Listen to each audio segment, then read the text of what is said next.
पर्वत पर्वत क्यों चढ़े नदे पर उतरे पार।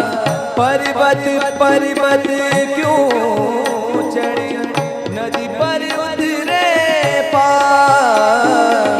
जो मिलना है यही है जिन खोजे वही पार।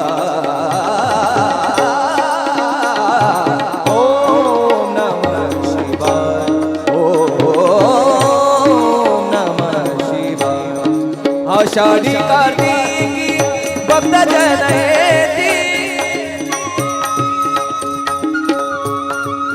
पंढरीच्या वाळवंटी पंढरीच्या वाळवंटी पंढरीच्या वाळवंटी संत गोळा होती। सुखा मने नाम घेता सुखा मने नाम घेता सुखा मने नाम घेता भक्त होती दंग। नाथा घरी नाचे माझा सखा पांडुरंग नाथा घरी नाचे माझा सखा पांडुरंग नाथा घरी नाचे माझा सखा पांडुरंग। अबीर गुलाल